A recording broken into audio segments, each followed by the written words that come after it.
Yes. नमस्कार, मैं लालजी प्रसाद, स्वागत है आपका। कैसे हैं आप? उम्मीद है आप ठीक ठाक होंगे, है ना। देखिए, आज की क्लास में हम क्या बात करेंगे। आज की क्लास में बात करेंगे काव्य खंड से पाठ जो 3 है, उसमें घनानंद जी जो लगे हैं, उनकी जो सवैया जो कविता है उसको आज देखेंगे। ठीक है, चलिए। उम्मीद करता हूँ कि आप इसके लिए रेडी हो चुके होंगे। और आइए देखिए क्या बात करेंगे। हर बार की तरह इस बार भी बात करेंगे कवि परिचय, भावार्थ, अभ्यास और PYQ कंप्लीट। इस क्लास में हम इस पार्ट को ख़त्म करेंगे। ओके, चलिए। आइए सबसे पहले कवि परिचय की बात करते हैं। घनानंद।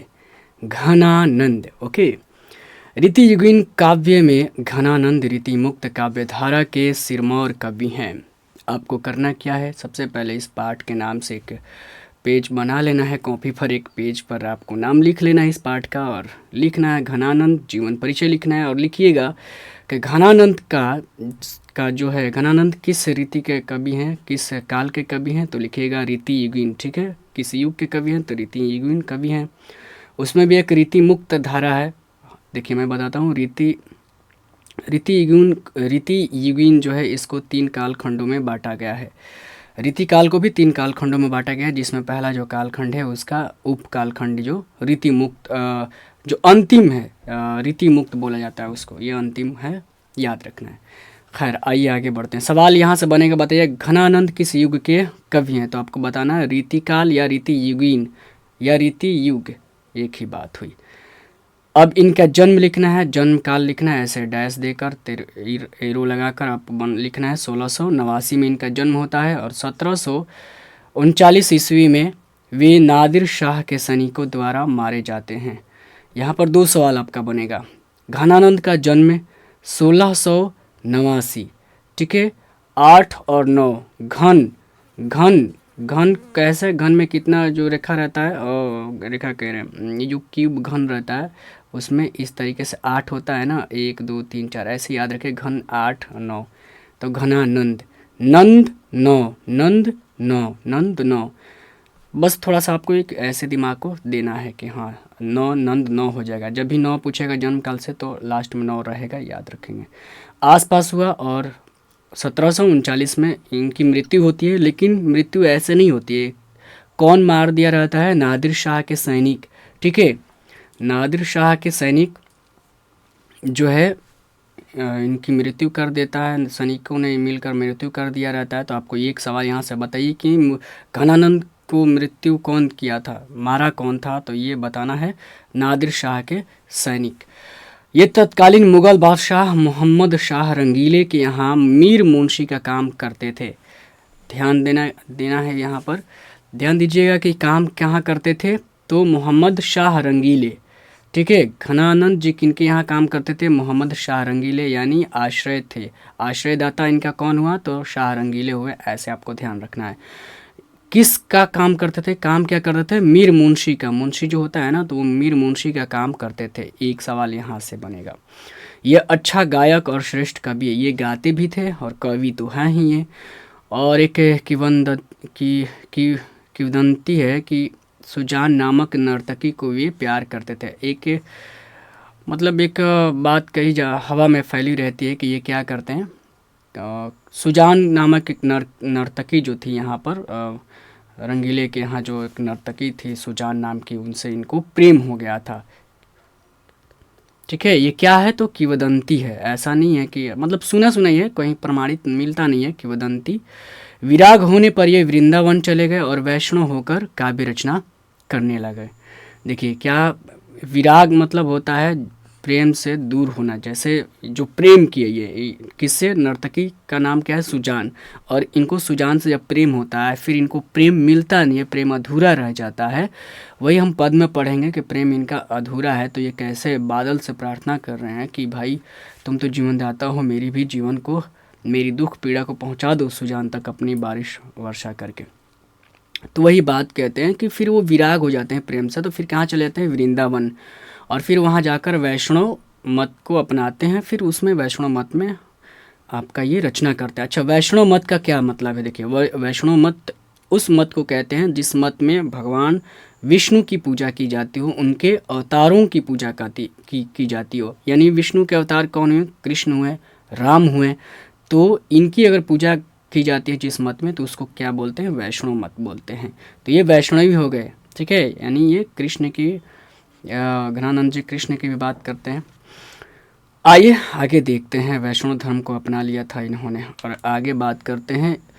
1739 में आपको मालूम हो गया कि ये इनको क्या कर दिया गया था? नादिर शाह के सैनिकों ने क्या कर दिया था? मार डाला था। तो देखिए ने दिल्ली पर आक्रमण करके किया, तब उसके सिपाहियों ने मथुरा और वृंदावन पर धावा बोला। ध्यान दीजिएगा, जब ये तो आपको मालूम चल गया कि ये किन के यहाँ काम करते थे? रंगीले के यहाँ काम करते, शाह रंगीले के यहाँ ये काम करते थे, मीर मुंशी के। फिर वो प्रेम से जब इनको वैराग्य हुआ तो ये फिर कहाँ चले गए? मथुरा चले गए। मथुरा वृंदावन गए। तो आपको यहाँ पर ये अब ध्यान रखना है कि जब वहाँ गए तो इनकी मृत्यु कहाँ की गई? वहीं पर। क्यों की गई? क्योंकि नादिर शाह जो था, ये नादिर शाह, इसको मालूम चला कि जो घनानंद है ये किन के यहाँ काम करते थे? रंगीले के यहाँ। तो नादिर शाह को जो पता चला, तो भाई जब पता चला तो ये मीर मुंशी हैं, तो फिर वहाँ भी पहुँच गए। कहाँ? यानी जहाँ ये वैराग्य होकर चले गए थे, मथुरा और वृंदावन, वहाँ पहुँच कर तभी इनकी हत्या की। क्योंकि देखिए आ गया, बादशाह मीर मुंशी जानकर, यानी जाना कि भाई घनानंद मीर मुंशी है, ठीक है, रंगीला के मीर मुंशी है, तब तो इसको भी मारना ज़रूरी हो जाता है। फिर यही जानकर घनानंद को भी उन्होंने पकड़ा, यानी नादिर शाह के सैनिकों ने जाकर पकड़ा और उनसे फिर पूछा, बताओ, जर जर जर, अपनी भाषा में पूछा लोग कि जर जर जर, यानी 3 बार सोना सोना सोना मांगा, यानी पूछा कहाँ है। तो घनानंद, चूँकि मीर मुंशी यानी सारा डेटा तो इन्हीं के पास रहता है कि कौन चीज़ कहाँ है राजपाट में, है ना। तो इसीलिए इसको पकड़ा लोग उस सोने के लिए, कि ताकि इनको मालूम होगा। तो घनानंद ने मुट्ठी में यहाँ से धूल उठाया वहाँ पर, और फिर 3 बार इन्होंने भी कहा, इसी को जर को र ज पहले पलट दिया, पहले कहा, फिर क्या किया? रज रज रज, यानी रज का अर्थ होता है धूल धूल धूल। यानी चूँकि ये तो वैराग्य हो गए हैं, फिर ये तो वैष्णव धर्म का अपना लेते हैं, इनके लिए सोना क्या हुआ? मिट्टी है, धूल है ना। तो यही ऐसा हाथ में गिराते हैं, धूल धूल धूल, कुछ नहीं। समझ गए इस चीज़ को? और फिर इस प्रकार क्रुद्ध होकर सिपाहियों ने गुस्सा करके इनकी क्या कर दी? हत्या कर दी। क्लियर हो रहा है चीज़? हत्या कौन किया? तो नादिर शाह के सैनिकों ने किया। घनानंद प्रेम की पीर के कवि हैं। बहुत इंपॉर्टेंट पंक्ति है। प्रेम सवाल आ जाए कि प्रेम की पीर कवि किसे कहते हैं? तो घनानंद को। और जब आप 12वीं क्लास में जाएंगे ना, तो वहाँ पर पढ़ेंगे जायसी। प्रेम की पीर कवि किसे कहा जाता है? तो जायसी। आगे जब 12वीं क्लास में पढ़ेंगे तो जायसी को वहाँ पर पढ़ेंगे कड़बक, ठीक है, कविता में कड़बक पढ़ेंगे, तो वहीं पर जायसी, इनको भी प्रेम की पीर कवि कहा जाता है, ध्यान रखना आपको। बट जब भी परीक्षा में पूछेगा तो नाम घनानंद का आएगा। उनकी कविताओं में प्रेम की पीड़ा, मस्ती और वियोग सब कुछ है। पीड़ा भी है, मस्ती भी है, और वियोग है ही। बिछड़ना, वियोग का मतलब, पीड़ा मतलब, प्रेम का पीड़ा मतलब दर्द अंदर।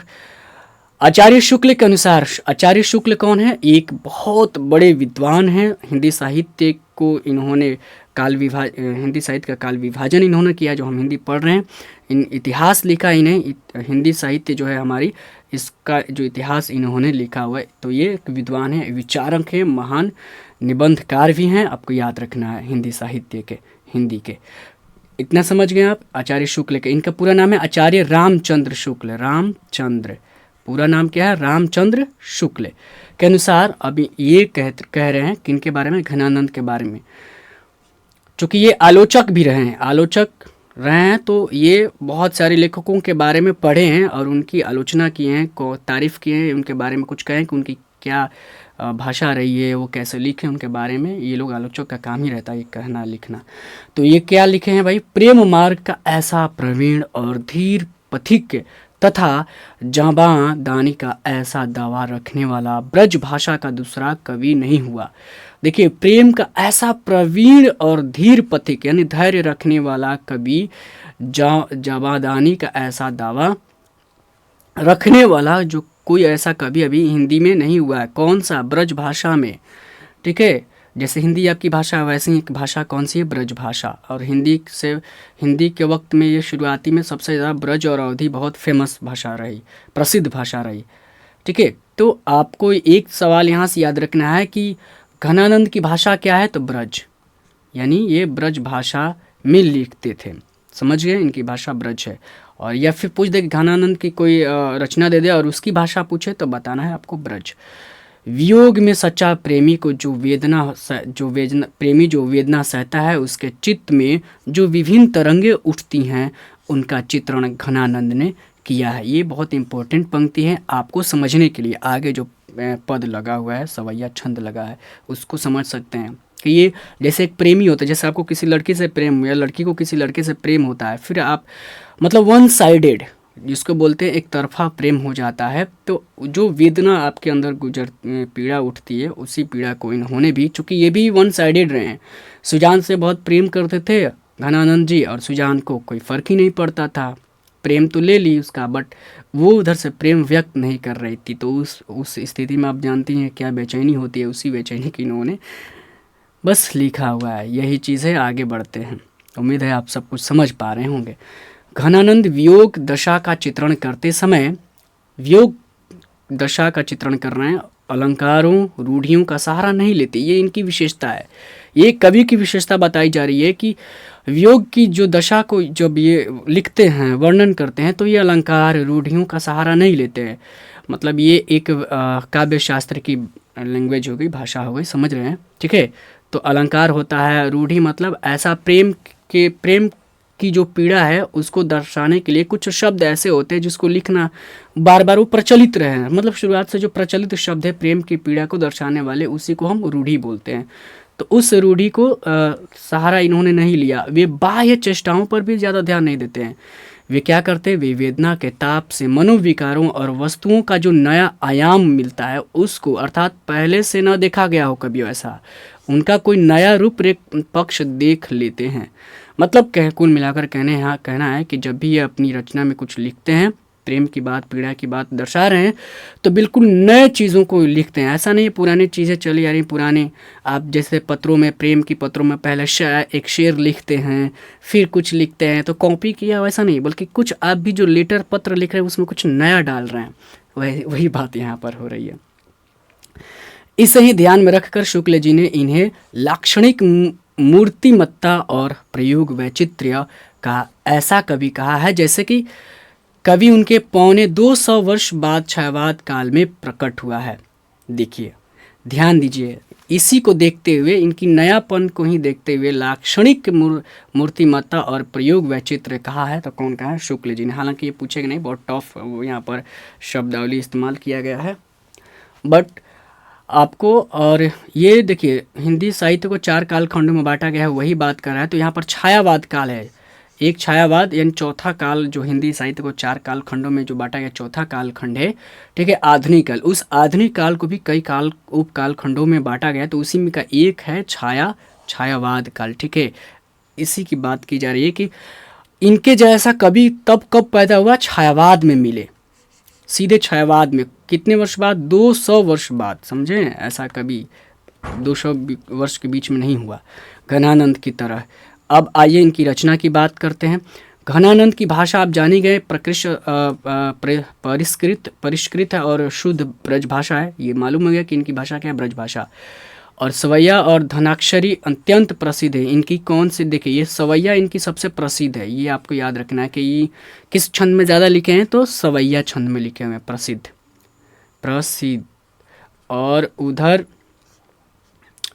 और उसमें आगे 12वीं क्लास में भी पढ़ेंगे कि सवैया किनकी है। तो घनानंद का जो है सवैया सबसे प्रसिद्ध रहा है, घनानंद का, वहाँ पर भी पढ़ेंगे 12वीं क्लास में जाएंगे तो। और ब्रज भाषा ही। अब ये घनानंद का है भूषण की जो है सवैया बहुत फेमस है। मैं घनानंद के बार बार कह रहा हूँ, घनानंद तो आपका राम के हैं, राम भक्ति शाखा के। घनानंद कह रहे हैं मैं, 12वीं की बात कर रहा हूँ मैं। 12वीं क्लास में जब जाएंगे तो वहाँ पर भूषण आपको मिलेंगे, ठीक है। और भूषण क्या है? भूषण भी सवैया में लिखे हुए हैं और वीर रस के वो कवि रहे हैं।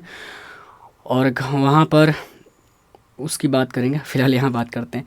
तो घनानंद, अब इसमें देखिए घनानंद की 3 प्रमुख ग्रंथ है, 3 ही, ठीक है। सुजान सागर, विरह लीला है, लैला नहीं, ये कहाँ से लिखा जाता है, रस केली बल्ली, ठीक है। आपको 3 ही याद रखना है, 3 ही मात्र है। सुजान, सुजान तो आपको ऐसे मालूम चलेगा, घनानंद सुजान, घनानंद सुजान, ठीक है। इसी सुजान को ये प्रेम कर रहे थे, एक नर्तकी रही। विरह, घनानंद, चूँकि आपके पाठ्य पुस्तक में एक ही कवि हैं, पीर यानी पीर के कवि हैं। विरह जो है पीड़ा की जो कवि हैं, कौन है भाई, तो घनानंद है, तो वो विरह की बात ही करेंगे, ऐसे आपको याद रखना है, ठीक है। सुजान इनकी प्रेमिका है, तो ऐसे उसी की बात कर रहे हैं। और ये रस, केली और बल्ली, ऐसे याद रखना है, ठीक है। 3 ही ग्रंथ। आगे चलते हैं अब देखिए, रीति युगीन के शास्त्रीय युग में उन्मुक्त प्रेम के स्वच्छंद पथ पर चलने वाले महान प्रेमी कवि घनानंद के 2 सवैये यहाँ प्रस्तुत है। आपको अभी आगे जो पद पढ़ेंगे आप, कौन से छंद हैं वो, तो सवैया छंद हैं। जैसे दोहा होता है ना, दोहा, वैसे ही ये दोहा क्या है, एक छंद है, और वैसे ही दोहे की तरह एक होता है सवैया छंद, ठीक है। सवैये या सवैया, ये छंद उनकी रचनावली घनानंद से लिए गए हैं, आपको याद रखना है, ठीक है। सवाल अगर दे दे, अति सुधो प्रेम, जो इनका जो छंद है, उस छंद का नाम दे के पूछेगा कि बताइए कि इनका जो है अति सुधो स्नेह को मारक जो है, बताइए कि किस रचनावली से ली गई है, तो घनानंद से, ऐसे आपको याद रखना है। प्रथम छंद की बात करते हैं तो उसमें कभी जहाँ प्रेम के सीधे, सरल और निश्चल मार्ग की प्रस्तावना की है।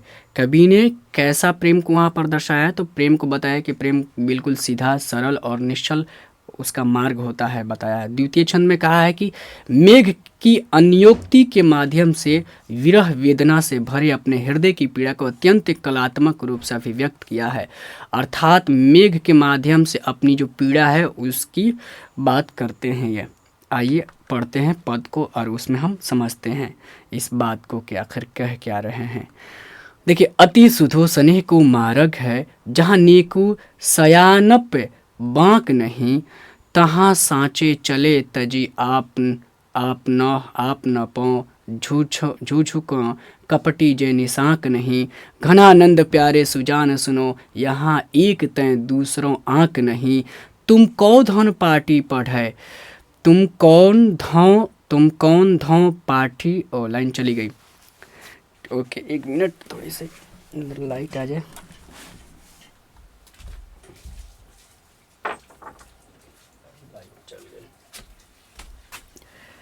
लाइट चली गई है, कोई नहीं, हम लोग पढ़ाई जारी रखेंगे। तो यहाँ पर तुम कौन धौ पाटी पढ़े हो, कहाँ मन लेहूँ पै देहूँ छटाक नहीं। अब आइए इसकी हम चर्चा करते हैं आगे, इसका भावार्थ देखते हैं। एक दूसरा जो छंद ये है, मोह अंशुआन ही लय बरसों, ठीक है। अब पहला जो है इसका भावार्थ करते हैं। अति सुधो स्नेह को मार्ग है का भावार्थ देखते हैं। ये आपका पहला छंद, सवैया छंद है। इसमें आप देखेंगे अति सुधो स्नेह का मार्ग है, कुमार्ग है, ठीक है। स्नेह को मार्ग है, जहाँ नीकू सयानप बाँक नहीं, तहाँ साँचे चले तजी आप नो झूझू कहें कपटी जे निशाक नहीं। इसका अर्थ समझने की कोशिश करेंगे हम लोग।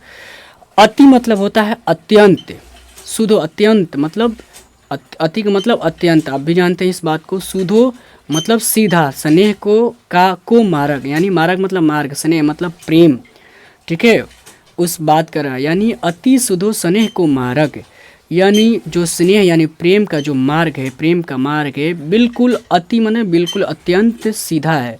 सुधो मतलब सीधा है, सरल है। जहाँ नेकू सयानप बाँक नहीं, सयानप का मतलब होता है सियाना, यानी चतुराई, कहते हैं ना बहुत सियाना बन रहा बेटा, ऐसा जो बात बोलते हैं, तो वही बात है कि सियानप। जहाँ पर सियानापन नहीं रहता है वहाँ पर सियाना, बाँक का मतलब यहाँ पर देखिए, सियाना बाँक का मतलब हो गया टेढ़ापन, ठीक है। वहाँ पर कोई ऐसा टेढ़ापन का मतलब होगा कि यहाँ पर कोई ऐसा चतुराई भरी रास्ता टेढ़ा मेढ़ा नहीं है, ये बात कही जा रही है। बिल्कुल सरल स्वभाव, वहाँ पर प्रेम की जो मार्ग होता है वहाँ पर सरल स्वभाव के ही व्यक्ति रहते हैं, वहाँ पर सरल स्वभाव की बात होती है। तहाँ साँचे चले, तहाँ मतलब उस रास्ते पर, रोशनी आ गई, लाइट आ गई, चलिए। तहाँ साँचे चले तजी आपनो, अपना जो है तजी मतलब त्याग कर, आपनो का मतलब होता है अहंकार, ईर्ष्या, ठीक है, द्वेष, वहाँ पर क्या करते हैं, सांचे चले, वहाँ पर सच्चे व्यक्ति क्या उस प्रेम की जो सीधा जो सरल मार्ग है, उस प्रेम पर मार्ग पर कौन चलते हैं, सांचे चलते हैं, सांचे लोग चलते हैं। क्या करके, अपना जो द्वेष है, ईर्ष्या है, घमंड है, वो सब कुछ, अहंकार है, सब कुछ को त्याग कर ही चलते हैं। झुझक हैं कपटी जे, कौन कपटी, मतलब कपटी लोग, ठीक है, मतलब चतुर, कपटी का मतलब धोखा देने वाले लोग, चतुर लोग ही क्या करते हैं, झूझूक है मतलब झिझकना, झिझकते हैं। जे निशाक नहीं, निशाक का मतलब होता है दुराच, निशाक का मतलब होता है जिनके मन में शंका रहती है, यानी वैसे लोग, कपटी लोग, जो जिनके मन में शंका रहती है, तो वो फिर क्या करते हैं, वो लोग ऐसे रास्ते पर, प्रेम के रास्ते पर नहीं चलते हैं, वो तो चतुर। अच्छा, आप ही जानते हैं जो चतुर रहते हैं वो प्रेम कभी कर ही नहीं सकते, उनको तो या तो पैसे के पीछे भागेंगे, चतुर लोग पैसे या फिर लोभ लालच के कारण किसी चीज़ को पाने की चेष्टा करेंगे, या फिर प्रेम की ही अगर पाना, किसी लड़की को अपने पाना चाहते हैं तो वो झूठी प्रेम की वादा करेंगे, बातें करेंगे, उसको अपने गोल मटोल बातों में उसे उलझाने की बात करके उसका शोषण करने की बात करेंगे किसी लड़की का। हालांकि ऐसा होता है, मतलब बहुत सारे लड़के चतुराई करते हैं, तो वो, लेकिन उनको संदेह रहता है, उनको भी झिझक रहता है, डर रहता है कि कहीं मेरी भेद खुल ना जाए। तो यही आइए देखते हैं लिखित रूप में। कवि घनानंद कहते हैं कि प्रेम का मार्ग बहुत सीधा ही है और सुगम, मतलब आसान है, इसमें सयानेपन और छल कपट का कोई स्थान नहीं रहता है।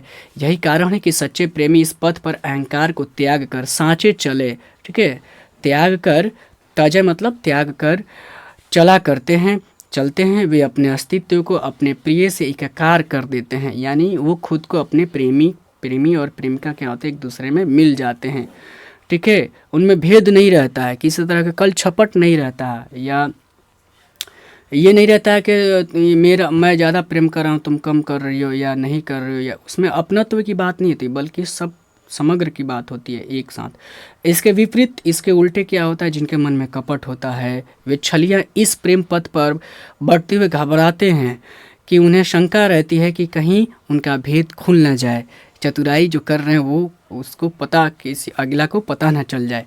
तो ये इसका भावार्थ है, समझ रहे हैं चीज़ को। और आगे बढ़ते हैं, इसका जो दूसरा पद है उसको देखते हैं, उसका क्या भावार्थ है। घन आनंद, ठीक है, घनानंद, इसको एक करेंगे तो घनानंद हो जाएगा। घनानंद कहते हैं कि प्यारे सुजान सुनो, यहाँ एक तय दूसरों आँख नहीं, एक तय मतलब यहाँ का मतलब घनानंद अपने बारे में कह रहे हैं कि मैं जो प्रेम कर रहा हूँ, इस प्रेम में कोई गणित नहीं है, यहाँ पर एक की बात नहीं है कि मैं, बल्कि यहाँ पर समग्रता की बात करिए, एकाकार की बात हो रही है। एक तय दूसरा मतलब एक से दूसरा कोई नहीं है, बस सिर्फ और सिर्फ मैं एक की बात कर रहा हूँ, एक प्रेम की बात कर रहा हूँ, एक होने की बात कर रहा हूँ। आंक नहीं मतलब कोई दूसरा अंक नहीं है यहाँ पर, मैं स्वयं हूँ, बस सिर्फ मैं ही मैं हूँ, और जो तुमसे एकाकार करने की बात कर रहा हूँ। तुम कौन सी कौन धौ पाटी पढ़े हों, कहो मन ले हूँ पर देहूँ छटाक नहीं। तुम कौन से पाठ पढ़ी हो, कौन से हिसाब किताब पढ़ ली हो भाई, कहो कि मन तो ले लेती हो, बताओ मन तो ले हूँ, मन तो ले ली हो, पै देहूँ कुछ नहीं। छटाक मतलब होता है, छटाक मतलब थोड़ा सा भी, तनिका से भी कुछ नहीं देती हो। ले तो ली हो मेरा मन, मेरा प्रेम, सब कुछ मैं तुम पर दे दिया हूँ, बट तुम क्या है, लेकिन तुम मुझे अपना प्रेम नहीं दे पा रही हो, मुझे समर्पित नहीं कर पा रही हो, मैंने तुम्हें समर्पित कर दिया है। देखिए, कविताओं का जो भावार्थ होता है वो एक कुछ सीमित शब्दों में नहीं होता है। आप जितना आपके दिमाग में कुछ खुलेगा ना, अब जितना सोच पाएंगे दूर तक, वो सब कुछ आप इसमें लिख सकते हैं, बस मूल बातें रहनी चाहिए। आप देखिए, आप किसी का किताब उठाइएगा जो आप पढ़ भी लिए होंगे या किसी टीचर से भी पढ़ लिए होंगे, वो सब कहीं ना कहीं कुछ ना कुछ अलग बातें कहे होंगे, बट उसमें ध्यान देने की बात यह है कि मूल चीज़ नहीं गायब होनी चाहिए। और लिखने की शैली एक होती है अपनी, बताने की भी एक शैली होती है, तो यही बात है। अब ये नहीं सोचिएगा कि आप कौन सा कहाँ का अर्थ बता, देखिए मैं बात में क्या क्या बता दिया, तो ये सब कुछ समझिए कि इसका यही है।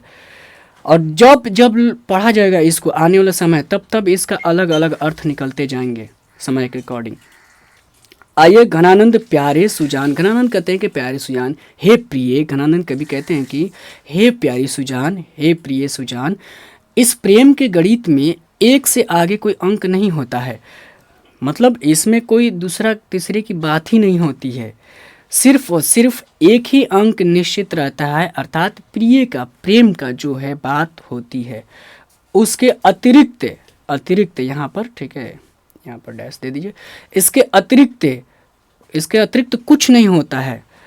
परंतु लगता है आपने प्रिय, आपने कोई नई पाठ पढ़ लिया है जो केवल लेना जानती हैं, देना नहीं जानती हैं। सुजान प्रिय, यह मार्ग तो सर्वस्व दान करने वालों का है। इस प्रेम के मार्ग पर तो सब कुछ दान कर दिया जाता है, पर आपने तो दान कर नहीं, आप तो दान कर नहीं रही हैं। आपने मन तो मेरा ले लिया है, ले लिया है, पर उसके बदले में मुझे छांटाक भी, तनिक भी कुछ दिया नहीं है। ऐसे छांटाक पहले घनानंद के समय, उस वक्त में छांटाक का मतलब होता था बहुत कम, थोड़ा सा, ठीक है। और मन का यहाँ पर देखिए, मन का यहाँ पर अर्थ हुआ, मन का मतलब होता है कि एक मन, एक मन का मतलब होता है, हम लोग अभी भी मन बोलते हैं ना, एक मन, दो मन, तीन मन, चार मन, यानी 40 केजी यानी 40 किलोग्राम को एक मन कहा जाता है। पैदेहू छटाक नहीं, ये एक गणित का जो है ना, गणित का इन्होंने एक यहाँ पर शब्द उपमा लिया हुआ है, शब्द दिया हुआ है, छटाक, यानी मन की जगह छटाक। 40 कहाँ 40 केजी आप ले रही हैं, और मेरा 40 केजी ले रही हैं, और कहाँ तो आप थोड़ा सा भी 50 ग्राम भी नहीं दे रही हैं आप, यही बात कही जा रही है यहाँ पर। तो हम तो ये नहीं लिखेंगे ना हम लोग कि 40 मन आप ले लिए हैं, बल्कि एक ये क्या है, उपमा दिया गया है, मन से उपमा दिया गया है, 40 केजी से उपमा दिया कि आप इतना कुछ ले रही हैं, मेरा सब कुछ प्रेम, मैंने सब कुछ समर्पित कर दिया, अपना तन मन धन सब कुछ आपको समर्पित कर दिया, सब कुछ, पर थोड़ा सा भी आपने अपना प्रेम का जो छींटा है वो भी नहीं दे रही हैं कि हाँ हेलो कैसे हो आप, ठीक हो नहीं हो। कोई लड़की आपसे अगर आप उसको चाह रहे हैं और थोड़ी सी भी अगर बात ना करे, आपको ध्यान नहीं दे, आपको कैसा लगेगा? अब जबकि उसको मालूम है कि आप उसको चाह रहे हैं, या लड़की आपको मालूम है कि लड़का को मालूम है कि आप उसको चाह रही हैं, तो अगर वो भाव नहीं दे तो कैसा लगता है? वही बात है कि सुजान जो है प्रेम कर रहे हैं घनानंद सुजान से खूब, लेकिन सुजान जो भावे नहीं दे रही है, तो वही अपनी पीड़ा को व्यक्त किए हुए हैं यहाँ पर, यही समझिए आप सीधे सरल शब्दों में। आइए आगे बढ़ते हैं, उम्मीद करता हूँ कि आप सब कुछ समझ पा रहे होंगे। अब देखिए आगे, मोह अंसुआ निहिलय बरसों का ये जो है, ये दूसरा भावार्थ है, ठीक है। दूसरा भावार्थ कर रहा हूँ मैं, दूसरा जो सवैया छंद है उसका अब हम भावार्थ यहाँ पर देखेंगे। पर काजी देह को धारी फिरो, परजन्य जथारस हवै दरसो, निधि नीर सुधा की समान करो, सबही विधि सज्जनता सरसो। ध्यान देने की बात है, परकाजी मतलब होता है दूसरों की मदद करने के लिए, ठीक है। ऐसा पर मतलब दूसरा होता है, दूसरों के लिए। करकाजी, काज मतलब कार्य काम करने के लिए। देह को धारण करते हैं, फिरो, देह को धारण करके फिरते हो। कौन भाई? यानी परकाज किसको बात कही जा रही है? पर्जन्य की बात, यानी पर्जन्य का अर्थ होता है बादल, मेघ, ठीक है। तो उसी की बात कह रहे हैं। हवै जथारथ हवै दरसौ, निधि नीर, निधि माने संग्रह हो गया, नीर यानी जलों का संग्रह, यानी सागर को क्या करते हैं, सुधा के समान यानी अमृत के समान क्या करते हो भाई, उसको बनाकर आप वर्षा करते हो। सब ही विधि मतलब सब जगह आप वर्षा करते हो, सबको और अपनी वर्षा से सभी सज्जनता को तरल करते हो, अमृत प्रदान करते हो भाई। तो ये बादल की तारीफ की गई है थोड़ी सी, यहाँ पर बादल के बारे में कहा गया है। तो कभी घनानंद बादलों को संबोधित करते हुए कहते हैं कि हे मेघ, हे बादल, तुम परोपकार के लिए यानी परिकाजी यानी दूसरों की मदद करने के लिए, उपकार करने के लिए अपना देह धारण करते हो। धारी, देह को धारी मतलब देह को धारण करते हो। बादल देखते हैं ना, बादल के काम क्या रहता है? बारिश करना, ठीक है, ठंडक पहुंचाना छांव बनाकर। तो यही कह रहा है कि धारण करते हैं दूसरे के लिए, उपकार के लिए। हे बादल, समुद्र के जल को अमृत के समान बनाकर तथा सब प्रकार से अपनी सज्जनता का परिचय देते हो। वही है, सुधा की समान करो।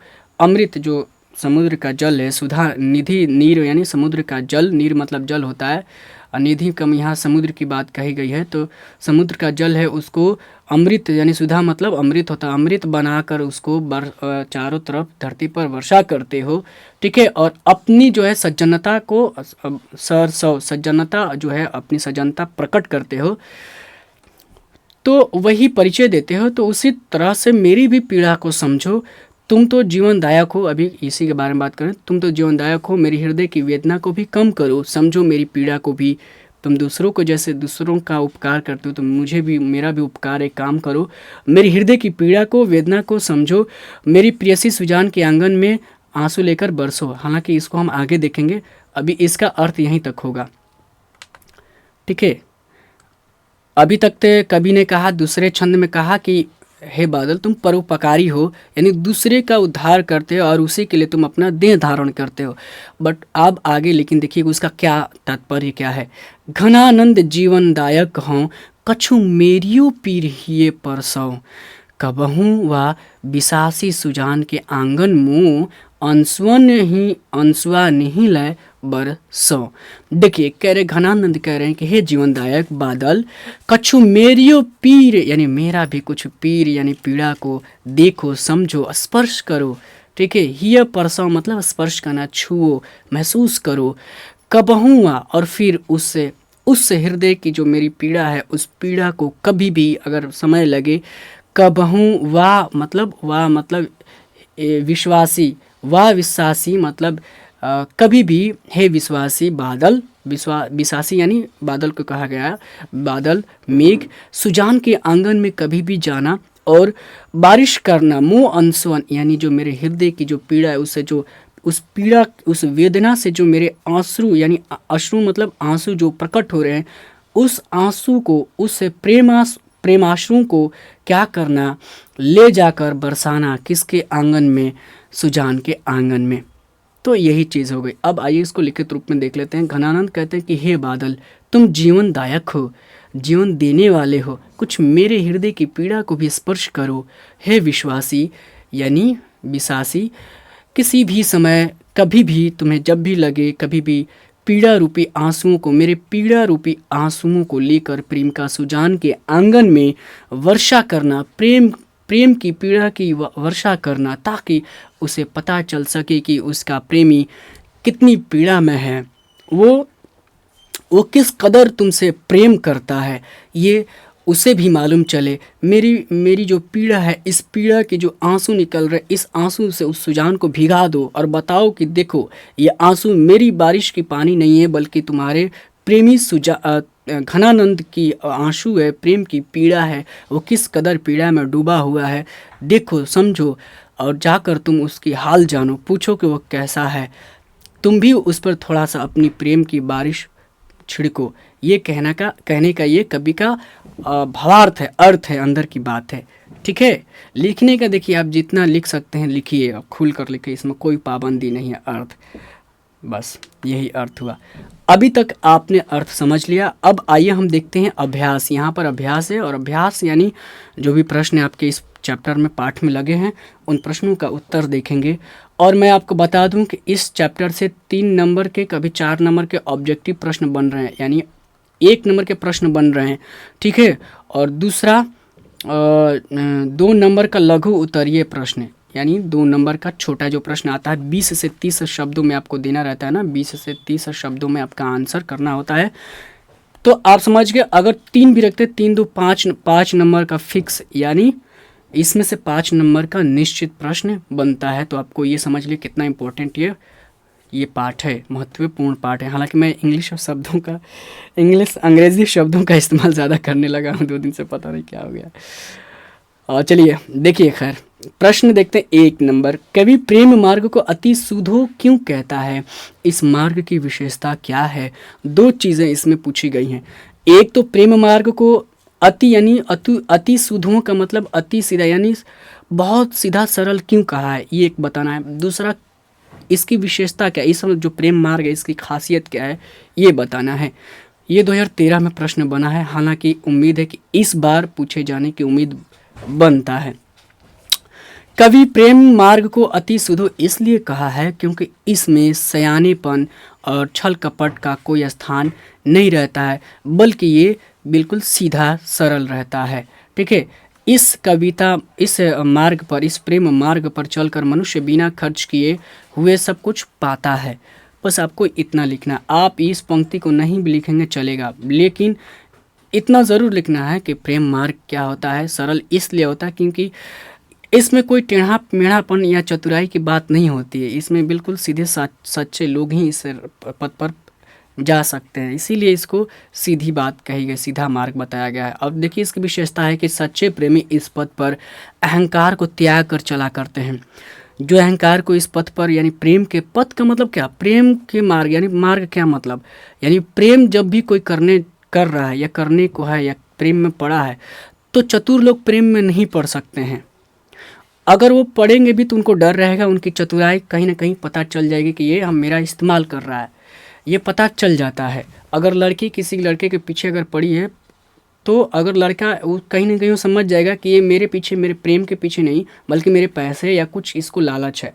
या फिर लड़की को पता चल जाएगा कि लड़का क्या है, कहीं ना कहीं मेरा जो है मेरा शोषण करने के लिए मेरे पीछे पड़ा हुआ है। लड़की को ये भी एहसास हो जाएगा जब आप चतुराई करने की कोशिश करेंगे, तो ये स्पष्ट पता चल जाता है। यही बात कही जा रही है कि सच्चे प्रेमी इस पथ पर अहंकार को त्याग कर ही चलते हैं, तभी जाकर वो इस पथ पर चल पाएंगे। इसके विपरीत, लेकिन इसके उल्टे, जिनके मन में कपट है, छल है, वे इस रास्ते पर नहीं जा सकते। उनको शंका रहती है कि कहीं उनका भेद खुल ना जाए। यही इसकी विशेषता है इस प्रेम मार्ग की, कि पता चल ही जाना है।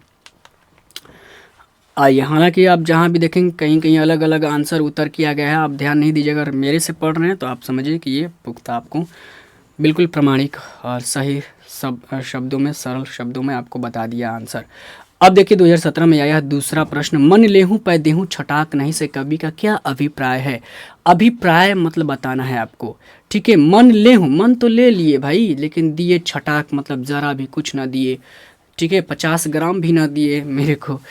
तो देखिए, मन लेहूं पै देहूं छटाक नहीं से कवि कहना चाह रहे हैं कि कवि का अभिप्राय है, कहना चाह रहे हैं अभिप्राय है कि प्रेम मार्ग तो सर्वस्व दान करने वालों का है। यानी प्रेम मार्ग पर तो सब कुछ दान कर दिया जाता है, लुटा दिया जाता है। आपने तो मन तो ले लिया मेरा, पर दिया कुछ भी नहीं। ठीक है, यहाँ अब थोड़ा सा इसका अभिप्राय, अब इसका बता दें इसका अर्थ क्या हुआ। तो मन यानी 40 किलो और छटाक कनमा, जो उस समय मन माप, यानी मन जो उस समय, यानी मन यानी 40 केजी माप का सबसे बड़ा, यानी 40 केजी सबसे बड़ा उस टाइम मापा जाता है, इससे ज़्यादा नहीं। कि अब तो क्विंटल हो गया ना, क्विंटल 100 केजी को अब क्विंटल बोला जा रहा है। तो इस तरीके से पहले मन ही चलता था। तो वही कह रहा है कि मन क्या है, पुराने समय का मापने का सबसे बड़ा माप था, और छटाक मतलब सबसे छोटा मापने का एक परिमाण था। चलिए, ये समझ गए आंसर। अब आइए 3 नंबर में देखते हैं, द्वितीय छंद किसे, द्वितीय छंद है यानी द्वितीय सवैया छंद जो है, उसमें बताना है कि किसे संबोधित किया गया है और क्यों किया गया भाई। तो आपको मालूम चल गया कि दूसरे छंद में बादल को संबोधित किया गया, और अपनी जो कवि है अपनी पीड़ा क्या करते हैं, बादल के माध्यम से प्रेमिका सुजान तक पहुंचाने की कृपा चाहते हैं बादल से, यही बात कही गई है। तो द्वितीय छंद में मेघ को संबोधित किया गया है। किसे संबोधित, तो मेघ को। मेघ यानी यहाँ पर बादल भी लिख सकते हैं, बादल को सीधे। ठीक है, क्योंकि बादल दूसरे का, अब क्यों भाई, तो इसका आंसर देखिए क्यों, यहाँ पर कॉमा दे दीजिए, क्योंकि बादल दूसरे के परोपकार के लिए अमृत रूपी जल वर्षा करता है।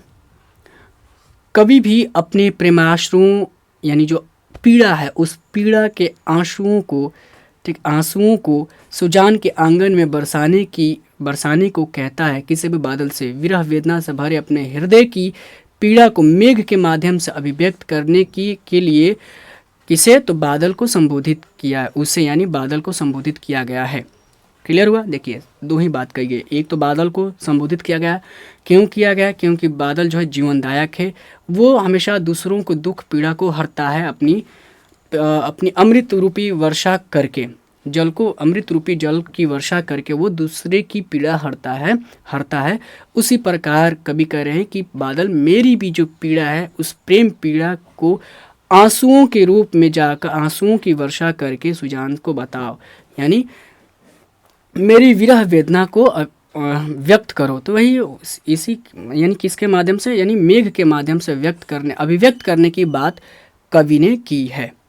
यही है बस। आपको अपने, देखिए मैं जो बता रहा हूँ ना बोलकर, आप ना कोशिश करिएगा कि खुद से लिखने की कोशिश करिएगा। कॉपी तो ठीक है कर लीजिएगा, बट कोशिश करिए कि आप कैसे लिख पा रहे हैं, आप लिख भी पा रहे हैं कि नहीं, खुद से जवाब प्रैक्टिस कर। देखिए मैं बताता हूँ, मैं देखता हूँ अपने गांव में ज़्यादातर बच्चे क्या हैं, हालांकि वैसे जिनको बताया नहीं जाएगा तो क्या करेंगे, बहुत सारे बच्चे जो हैं टारगेट का जो आता है वो बुक खरीदे हुए हैं और सब रट्टा मार रहे हैं। केवल एक नंबर के प्रश्न रोज रट्टा मार के जा रहे हैं। उनको लिखने की, जो लिखने का अभ्यास नहीं कराया जा रहा, नहीं वो खुद कभी कोशिश करेंगे मैं लिखने का अभ्यास भी करूं। तो आप लिखने का अभ्यास ज़रूर करिएगा, ठीक है, नहीं तो फिर मालूम चलेगा भुक्का हो जाएंगे, परीक्षा में बैठेंगे सब दिमाग से एक नंबर का प्रश्न उड़ जाएगा आपका। लिख फिर आगे क्या हो जाएंगे, आप कमज़ोर हो जाएंगे। आपका जड़ यही है, आपका अभी मैट्रिक में है, आप जड़ आपका जब मजबूत नहीं होगा 12वीं में जाएंगे फूस हो जाएंगे। उसके बाद जब अपनी लाइफ के बारे में सोचना शुरू करेंगे, बहुत बड़े बड़े एग्ज़ाम को देने जाएंगे, फिर किसी चीज़ की तैयारी करेंगे, तो फिर मालूम चलेगा कि ले आपके अंदर तो जो सोच लिखने की ताकत है वो सब तो बना ही नहीं, सब खत्म हो गया, हमने तो कभी पढ़ा ही नहीं ढंग से। उस वक्त आपको निश्चित रूप से पछतावा ही पछतावा होगा और फिर याद करिएगा कि मैंने कभी कहा था आपको। इसलिए खुद का अपना जो है अंदर क्षमता डेवलप करिए, उत्पन्न करिए कि आप लिख पाएँ खुद से, उत्तर जवाब अभी से ही अभ्यास में लाइए। देखिए 4 नंबर का करते हैं, परहित के लिए देह कौन धारण करता है, स्पष्ट करना है। परहित यानी दूसरे के हित, पर मतलब दूसरा, हित मतलब भलाई के लिए, भला, ठीक है। तो दूसरे की भला के लिए कौन देह धारण करता है, मालूम है कि बादल करता है। ये 3 बार पूछा जा चुका है मेरे भाई, इस बार भी पूछा जा चुका है। तो इस बार ये पूछा जा चुका है तो नहीं पूछा जाएगा, लेकिन जो नहीं पूछा गया उसको याद रखिएगा, या पुराने समय में पूछा गया तो उसको याद रखना है ज़्यादातर।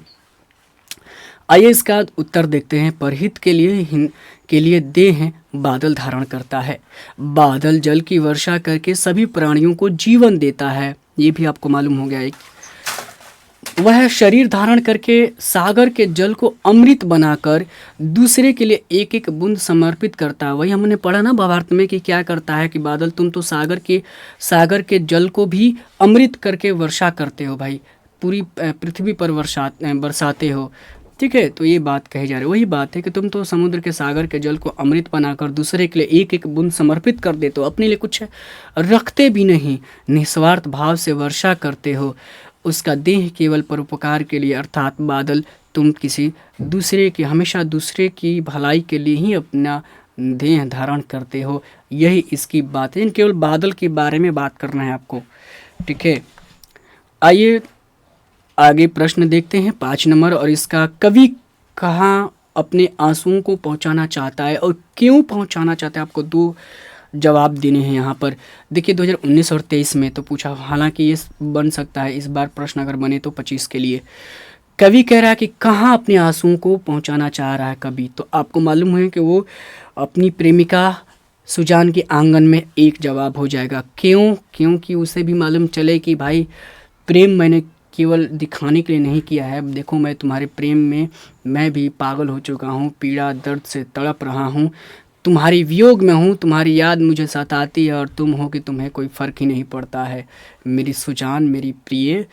तो वही कहा जा रहा है। अब आप अपने से लिख दीजिए, इतना हो जाएगा आंसर। बट देखिए कभी अपने प्रेयसी सुजान के लिए विरह वेदना को प्रकट करते हुए बादल से अपने प्रेमाश्रुओं को पहुँचाने के लिए कहता है। कहाँ पर? तो सुजान के आंगन में।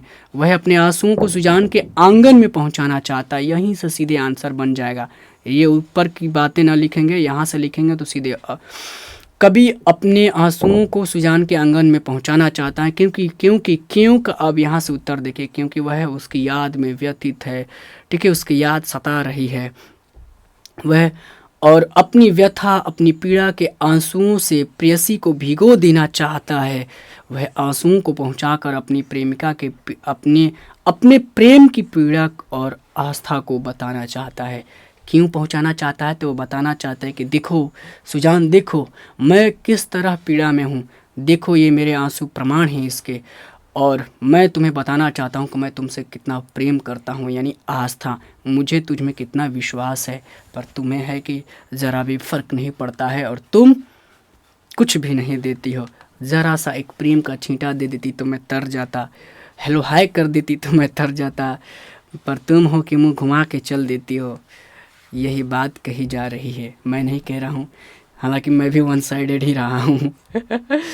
ये होता है अक्सर, वन साइडेड लव बहुत ख़तरनाक होता है। अगर आपको किसी से हो जाए तो प्लीज़ सतर्क रहिएगा, ये किसी की जान भी ले सकता है। वन साइडेड या तो किसी की या फिर खुद की जान ले सकता है आदमी इसमें, तो इससे बचना है आपको। हो तो दोनों तरफ से, नहीं हो तो फिर अपने काम में फोकस करिए, वक्त आएगा सब कुछ मिलेगा, बट धैर्य रखिएगा। का यहाँ एक, अब देखिए व्याख्या जब भी पूछे, सप्रसंग व्याख्या पूछे, सप्रसंग, देखिए जब भी पूछे व्याख्या, मर्म स्पष्ट करे, सप्रसंग व्याख्या करे, भावार्थ बताए, तो ऐसे ही आपको इस फॉर्मेट में इस शैली में आपको इस तरीके से लिखना है। यहाँ एक तय दूसरों आँक नहीं, ठीक है, एक यहाँ एक तय दूसरों आँक नहीं, आँक मतलब अंक, एक तो दूसरों अंक नहीं है, गणित की बात करें तो आइए देखते हैं कैसे। प्रस्तुत पंक्ति में हमारे पाठ्य पुस्तक गोधली, आपको ऐसे लिखना है प्रस्तुत पंक्ति, पंक्ति इसलिए क्योंकि बहुत सारी पंक्तियां नहीं दी गई, एक ही पंक्ति है तो इसलिए पंक्ति लिखना है। अगर 2-4 पंक्ति और रहती तो यहाँ पर बताना होता पंक्तियाँ। तो प्रस्तुत पंक्ति हमारे पाठ्य पुस्तक गोधली भाग 2 की कविता अति सुधो स्नेह को मार्ग है की है या से ली गई है, ये भी लिख सकते हैं यहाँ पर। यह है कवि घनानंद द्वारा रचित है, या फिर इसके रचनाकार कवि या कविकार या काव्यकार, ठीक है, या कविवर कौन है तो घनानंद है। आप जैसा भी लिखना चाहें लिखिए, कोई फ़र्क नहीं पड़ता है, बट लिखना है आपको। अब एक पंक्ति आपको घनानंद के बारे में लिखना ज़रूर है, किसी भी राइटर के बारे में लिखिएगा ज़रूर जब ऐसे इस तरीके से बताना हो तो। घनानंद प्रेम की पीर के कवि हैं, इतना बताना। हालांकि कहीं आपको नहीं मिलेगा, किसी भी पाठ पुस्तक, किसी भी किताब कुंजी में नहीं ये सब बात बताएगा कि ऐसे आपको लिखना है, इतना लिखना है, लेकिन आपको लिखना है। लेकिन ये भी लिखना है, संदर्भ ज़रूर लिखना है। 2 चीज़ें होती हैं, ध्यान दीजिए, 2 चीज़ें। ये आपका आ गया, कॉपी परीक्षा एग्जाम हॉल में बैठे हैं तो सबसे पहले प्रश्न सबसे टॉप में यहाँ बीच में लिखना है। एक होता है ऊपर, इतना होता है, यहाँ से लाइनिंग शुरू होता है, लाइनिंग। तो आपको यहाँ पर नहीं लिखना है, यहाँ पर लिखना है, एक लाइन में लिखना है यहाँ पर प्रश्न, और प्रश्न देकर 6 नंबर है तो 6 का 2 दिया है, तो अगर कल के उत्तर लिखेंगे तो क आपको ऐसे लिखना है। फिर एक लाइन यहाँ से छोड़ना है, ठीक है, एक लाइन नहीं छोड़िए, जब सेंटर में लिखिए। अब फिर यहाँ से उत्तर लिखिए, उत्तर, और उत्तर के यहाँ पर देकर डैश, और कोष्ट में लिखना है कि किसका, क का उत्तर तो क, फिर यहाँ पर डैश देकर, और फिर यहाँ से लिखना है, ये छोड़ देना है, इतना लाइन ये छोड़ देना है, इस लाइन जो है ना, दूसरी जो लाइन है तो यहाँ से लिखना शुरू करना है, ठीक है, या फिर पूरा का पूरा छोड़ेंगे तो यहाँ से लिखिए। और यहाँ से लिखना है तो संदर्भ आपको लिखना है, डैश देना है, क्लियर, यहाँ पर संदर्भ देना है। और फिर जो लाइन यहाँ से चलती है ना, ये लाइन, तो आपको यहाँ से नहीं शुरू करना है, यहाँ से शुरू करना है मेरे भाई, और ये छोड़ देना ताकि संदर्भ क्लियर पता चले, ठीक है। स्पष्ट देना है क्योंकि आपके पास पेज बहुत रहेंगे, तो ऐसा नहीं है कि चोरी करना है, पेज की कटौती करना है, छोड़ते जाना है भाई, अपना थोड़े बहुत सारा पेज, तो ऐसे स्पष्ट लिखना है, ये आपको इस तरीके से लिखना। अब लिखते लिखते यहाँ से लिखेंगे संदर्भ, और ये सब लिखेंगे प्रस्तुत पंक्ति हमारे पाठ्य पुस्तक गोधली भाग 2 की कविता अति सुधो स्नेह को मार्ग की है, यह कवि घनानंद द्वारा रचित है, घनानंद प्रेम की पीर के कवि हैं, इतना ज़रूर लिखना है पंक्ति में, ठीक है। या प्रस्तुत लिख सकते हैं, प्रस्तुत लिख सकते हैं, या फिर लिखिए पंक्ति में। अब देखिए 2 चीज़ बताना, एक और चीज़ बताना, ये तो लिखना ऐसे, देखिए मैं यहाँ पर संदर्भ, एक होता है संदर्भ, यानी संदर्भ का मतलब कहाँ से ली गई है, बात कहाँ से की गई है, ये पंक्ति आई कहाँ से, एक इसका संदर्भ का अर्थ हुआ। और एक होता है प्रसंग, क्या होता है प्रसंग, प्रसंग का मतलब होता है इस पंक्ति के बारे में बताइए कि कहना क्या चाह रही है। प्रसंग का मतलब होता है बताइए कि ये कहना क्या चाह रही है, इतनी ही पंक्ति बस, इसका प्रसंग क्या है। 2 लाइन पर आपको ज़्यादा 2 लाइन में लिखना होता है, तो यही कई जगह देखेंगे तो आपका संदर्भ, फिर प्रसंग, और फिर व्याख्या, फिर विशेष लिखा रहता है। हालांकि उतना नहीं जाना है, इतना से ही काम बन जाएगा। आपको एक जगह संदर्भ लिखिए और लिखिए पंक्ति में प्रेमी और प्रेयसी का एकाकार होने की बात कही गई है, बस हो गया, इतना ही। इस पंक्ति में पहला जो छंद है उसमें तो आप यही देखते हैं ना कि कैसे एक दूसरे के एक होने की बात कही गई है। अब आइए इसका व्याख्या देखते हैं, भावार्थ देखते हैं। तो आपको ऐसे ही लिखना है, भावार्थ लिखना है, एक पूरा का पूरा पंक्ति छोड़ के लिखना है भावार्थ, भावार्थ। और यहाँ से जो लाइन चलेगी, यहाँ से भावार्थ के यहाँ से उत्तर लिख के यहाँ लिखिएगा, इसमें नहीं लिखना, यहाँ से नहीं शुरू करना है, यहाँ नहीं लिखना भावार्थ। कवि घनानंद कहते हैं कि हे प्यारी सुजान, इस प्रेम के गणित में एक से आगे कोई अंक नहीं होता है। कहने का मतलब आप इसको अपने लैंग्वेज में भी लिख लीजिएगा, मैं उसी को कॉपी कर दिया हूँ। आप लिख लीजिएगा कि ये हे सुजान, प्रेम के मार्ग में कोई गणित नहीं होता है, 1 2 3 ऐसा गणित नहीं होता। प्रेमी क्या सिर्फ बातें होती हैं, एक आकार की बात होती है, इतना आप लिखिएगा। प्रेम के मार्ग में गणित की नहीं बल्कि एक आकार की बात होती है, ठीक है। केवल एक ही बात निश्चित होती है, प्रेम की बात निश्चित होती है, बस इतना जो समझिए। प्रेम की बात निश्चित होती है, उसके अतिरिक्त दूसरा कुछ नहीं। आप अपने लैंग्वेज में यहाँ तक लिखिएगा। प्रेम में दो की पहचान अलग अलग नहीं रहती है, यानी अलग अलग दो प्रेमी नहीं बल्कि सब एक ही हो गए, बल्कि दोनों मिलकर एक रूप में हो जाते हैं। प्रेमी निश्चल भाव से, निश्चल होगा, ठीक है, निश्चल भाव से सर्वस्व यानी सब कुछ समर्पण करने की भावना रखता है। जो प्रेमी है सब कुछ न्यौछावर करने की भावना रखता है और तुलनात्मक अपेक्षा नहीं करता, यानी तुलना की बात नहीं करता है कि मैं तुम्हें इतना प्रेम करूँ तुम नहीं कर रही हो, या ऐसा कुछ बात नहीं, तुलनात्मक नहीं। यानी हम एक होता है तुलना करने का, तुम ऐसी हो वैसा, कुछ नहीं। प्रेम चला गया तब आप कैसे भी हो समर्पित हो गए, ऐसी भावना होनी चाहिए, तुलनात्मकता नहीं होनी चाहिए। सीधे लिखिए, मात्र प्रेम क्या आता है, मात्र देता है, प्रेम बलिदान देता है, सब कुछ बांट देता है, बदले में कुछ लेने की आशा नहीं करता। मगर मैंने तो सब कुछ बांट दिया है, तुम केवल लेने की आशा रखती हो, देने की आशा नहीं रख रही हो, तो प्लीज़ ऐसा मत करो।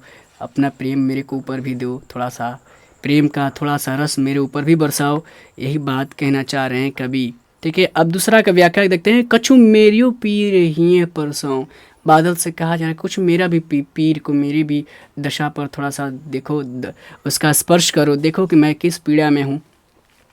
सीधे लिखना है ऐसे ही। प्रस्तुत पंक्ति हमारे पाठ्य पुस्तक गोधली भाग 2 से, ठीक है, कि कविता मोह अंशुआन हृदय बरसाओ की है। यह कवि घनानंद द्वारा रचित यह कविता, या ठीक है, यह कवि घनानंद द्वारा रचित है। यह कविता लिख सकते हैं यहाँ पर, यह कविता घनानंद द्वारा रचित है। घनानंद प्रेम की पीर के कवि हैं, वही बात सेम। अब लिखना है, यहाँ प्रसंग लिखना है कि पंक्ति में कवि मेघ यानी बादल को संबोधित करके विरह वेदना से प्रेम भरे अपने हृदय की पीड़ा को आंसू की वर्षा के रूप में प्रेयसी सुजान के आंगन में बरसाने की बात कही है। बस जब भावार्थ आप ढंग से जान जाएंगे ना मेरे भाई, तो आप उत्तर खुद ब खुद कर लेंगे। लेकिन मैं इसलिए लिख दिया हूँ कि आपको आसानी रहे। आइए व्याख्या देखते हैं। कभी कहते हैं कि हे मेघ, हे बादल, तुम जीवनदायक हो, परोपकारी हो, दूसरों की हित की, हमेशा भला की बात सोचते हो और उसी के लिए अपना देह धारण करते हो। सागर के जल को तुम अमृत में बदल कर संपूर्ण पृथ्वी पर बरसाते हो, जगह जगह पर वर्षा करते हो। कभी मेरे लिए भी कुछ करो और मेरे हृदय की पीड़ा को स्पर्श करो, मेरे दुख दर्द को समझो, जानो और मेरे ऊपर दया की दृष्टि रखते हुए, अपनी परोपकार भावना की दृष्टि रखते हुए मेरे हृदय की जो व्यथा है, पीड़ा है, उसको अपने माध्यम से, यानी अपनी बारिश के माध्यम से सुजान तक पहुंचाओ और बताओ कि देखो तुम्हारा प्रेमी कितनी पीड़ा में है, दर्द में है, उसकी दशा को तुम भी समझो। मेरे प्रेमाश्रुओं को लेकर, यानी प्रेम भरे आंसुओं को लेकर सुजान के आंगन में जाकर बारिश कर दो, बरसाओ, भिगा दो, समझाओ उसको, ताकि उसे भी लगे कि उसका एक प्रेमी पीड़ा से तड़प रहा है उसके कारण, ठीक है। तो यही बात लिखना है कुछ नहीं है, आप समझ गए होंगे आप, लेकिन आप ज़रूर कोशिश करिए खुद से लिखने का। अब आइए बात करते हैं PYQ की, यानी जो भी इस चैप्टर से जो भी प्रश्न आपके परीक्षा में बन चुके हैं उनको यहाँ पर देखेंगे। घनानंद किस भाषा के कवि हैं? भाषा बताना है भाई, भाषा ये बहुत इम्पोर्टेंट महत्वपूर्ण ये सवाल बनता है हर बार, ज़्यादातर 2 बार बना, 1 बार और बना, कई बार बन गया ये। तो इस बात को आपको ध्यान रखना है, बताना है भाषा का। तो आप जानते हैं पाली भाषा, ब्रज भाषा, प्राकृत, मैथिली, ये दोनों नहीं होगा, ये नहीं होगा, एक ही होगा ब्रज भाषा, आप जानते हैं, ठीक है। चूँकि ये मथुरा वृंदावन चले गए थे, वहाँ पर गए तो वृंदावन मथुरा का वहाँ की भाषा क्या है? ब्रज भाषा है, अभी भी ब्रज भाषा बोली जाती है वहाँ पर, ये आपको ध्यान रखना है।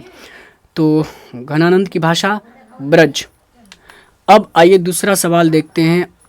कवि ने परजन्य किसे कहा है? पर्यजन्य यानी दूसरे की भलाई की बात सोचने वाले। कृष्ण को, सुजान को, बादल, या ये सोचने वाले कौन होते हैं? पर्जन्य यानी बादल। ये आपका सी आंसर हो जाएगा। पर्जन्य, हे पर्जन्य वही हे बादल। अब देखते हैं यहाँ पर हंसी पढ़ावल जला 3 नंबर सवाल देखेंगे। कवि प्रेम मार्ग को अति सुधो कहता है, क्यों कहता है? क्योंकि यहाँ तनिक भी चतुराई का काम नहीं रहती है। यहाँ तनिक भी चतुराई काम नहीं करती है।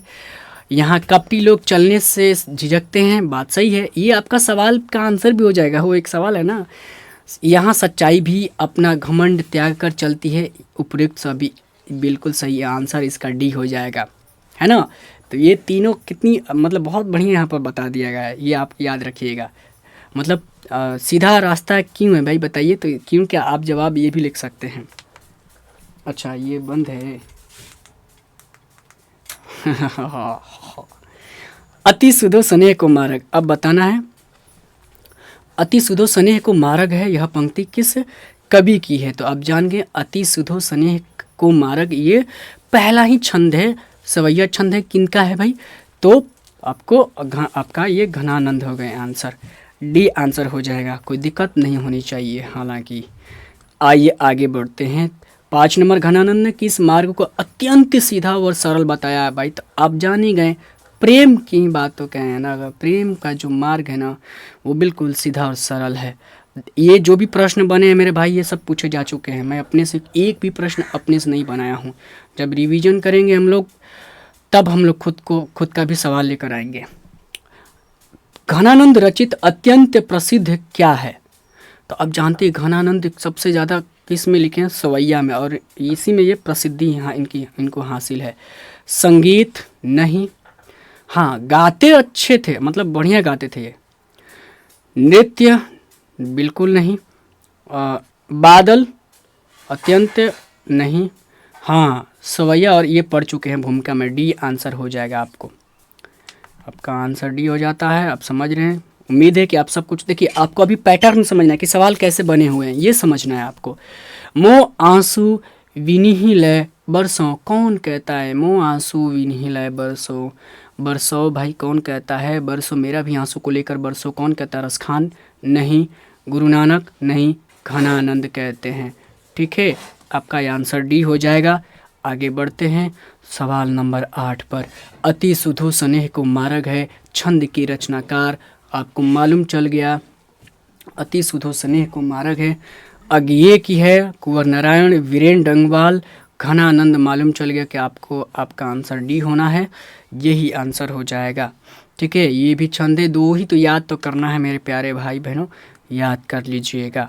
ठीक है, सुजान सागर किनकी रचना है? 3 ही रचना है, सुजान सागर है, आपको तीनों याद रख लेना है। गुरु नानक, ठीक है, प्रेमघन नहीं, प्रेमघन नहीं है, रसखान नहीं, घनानंद, अभी घनानंद के ही बारे में पढ़ रहे हैं तो आंसर डी हो जाएगा।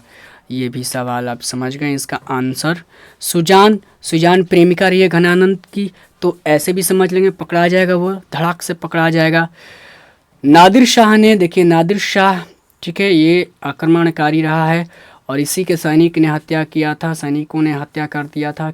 किसकी ने किस कवि का वध किया था? तो भाई रसखान का नहीं, भूषण का नहीं, भूषण आप 12वीं क्लास में पढ़ेंगे आप। घनानंद, ठीक है, घनानंद की हत्या कौन?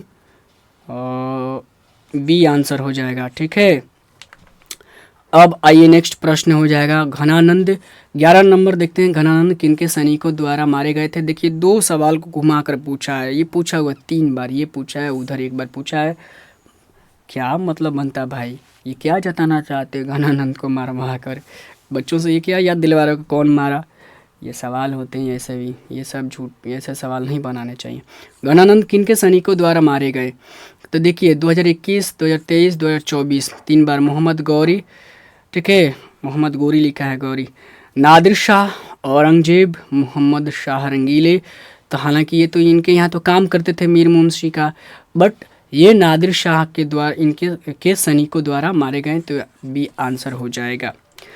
अब देखते हैं यहाँ पर नेक्स्ट प्रश्न 12 नंबर। वियोग में सच्चा प्रेमी जो वेदना सहता है उस उनके चित्त में जो विभिन्न तरंगे उठती हैं उसका वर्णन चित्रण कौन किया? ये भूमिका में हम लोग पढ़े हैं ना, कभी परीक्षा में पढ़े थे, तो घनानंद ने किया है ना भाई, इन्होंने ही तो किया है भूमिका में। हम ये कौन कहता है, ये किसी का, ये देखिए आचार्य रामचंद्र शुक्ल जी कहे हुए, ये कोट कौन का है? तो शुक्ल जी की पंक्ति है, ये शुक्ल जी कहे हुए पंक्ति।